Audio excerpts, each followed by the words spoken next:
Thank you to CuriosityStream for supporting PBS Digital Studios. Hey smart people, Joe here. NASA is awesome, you know that. They've sent robots across our solar system, they've sent people to the frickin' moon. Humans are living in orbit right now. And in my opinion, there are three things that made all of this possible: inspiration, perspiration, and coffee. I mean, look, coffee, coffee, coffee, coffee, coffee. That's correct. Wait, enhance. Yep, coffee. I'm willing to bet the most important liquid commodity at NASA next to rocket fuel is coffee. But if coffee is so important to our space program, how do astronauts drink coffee in space?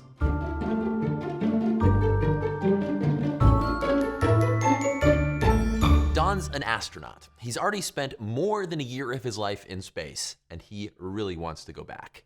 I would love to spend a year in space. Me too. Or would I?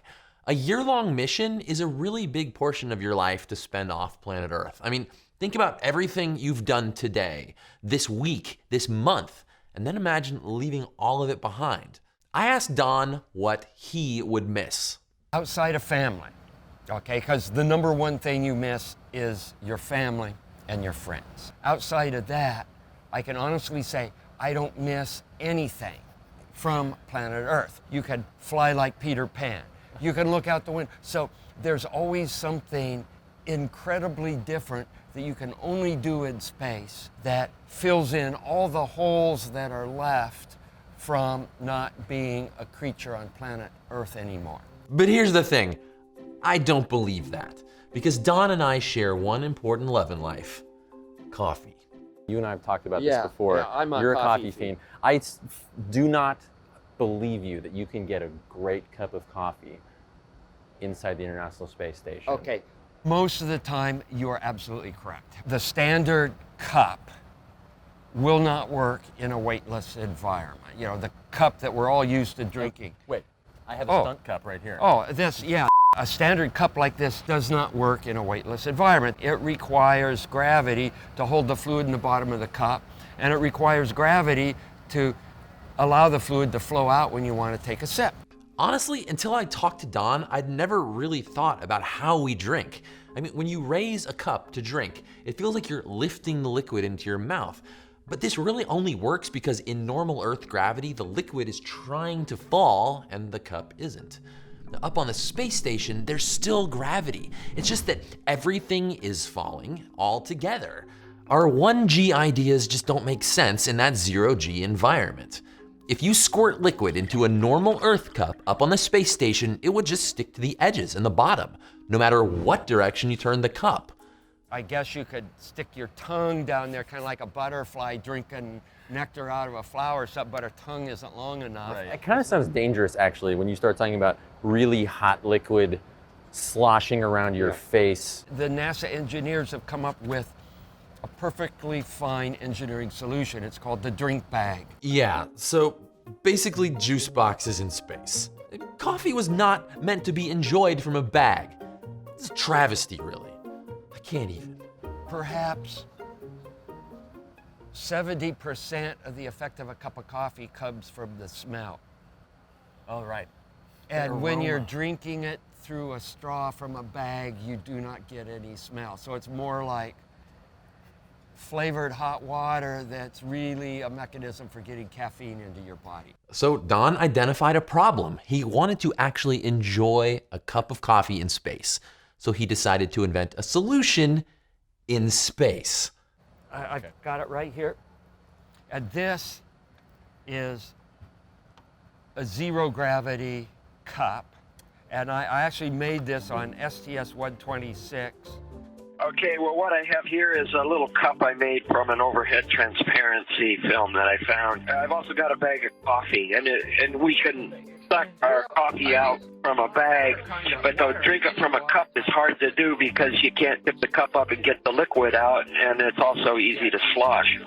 So with the special shape of this cup, the surface tension forces will wick the coffee up along the edge there.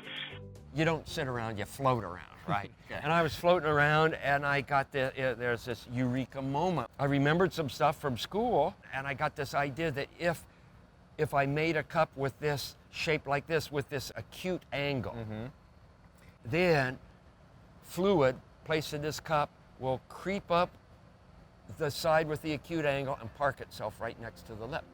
Just by letting go of his preconceived notions from Earth and letting physics and engineering guide him, Don figured out a whole new way to drink in space just by changing the shape of the cup. So how does it work? Water is a special molecule. It's polar. One side of each molecule has a semi-positive charge and one side has a semi-negative charge. So kind of like a molecular magnet, water sticks to itself and it sticks to the container it's in. That's why when liquid is floating free inside the space station, it forms almost spherical shapes, and why it will stick to just about anything it touches. But beyond the physics, this cup makes one super important part of the coffee drinking process possible. You can smell your coffee. That was not an easy thing to solve. Down here on Earth, the aroma of coffee only rises because gravity pulls cooler, denser air down, which pushes the warmer coffee vapor up into your nose. It's called buoyancy-driven convection, and it just doesn't happen in orbit. If you've got an off-duty day or an off-duty moment, you can prepare your bag of coffee, and then you squirt it in here, and then you can really enjoy your coffee because you can sip it slowly and you can smell it. Drinking from a cup is an example of something that you do not realize how important that ritual is or how common it is in your daily routine until you can no longer do it. Don has a patent on this cup.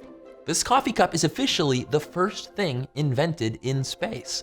It certainly won't be the last, but this is a total change of mindset. I mean, think about the possibilities that opens up for how engineers might approach future questions.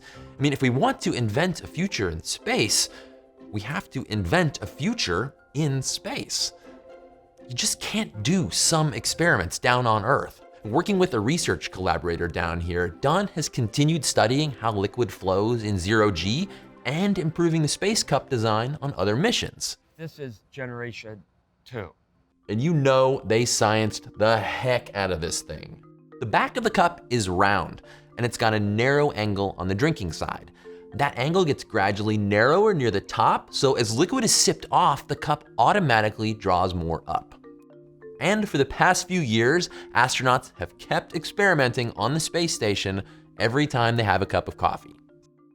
The shape of this, Okay. there's no art in this at all. It's strictly defined from the mathematics of fluid physics applied in weightlessness to make an open container. That's a really cool thing to think about. I mean, Don just let engineering principles and physics guide the form of the cup, not art or aesthetics. Yet in the end, he still created something that looks like a sculptor designed it. And he's even continued evolving the design down on Earth. So that's generation 1. Generation 1.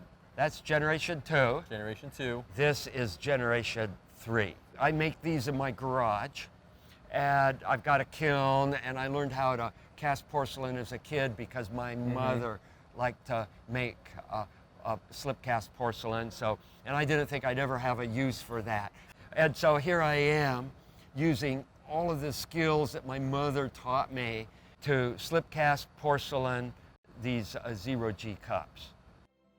And apparently it's good enough for the Museum of Modern Art in New York because one of Don's cups is now in their collection.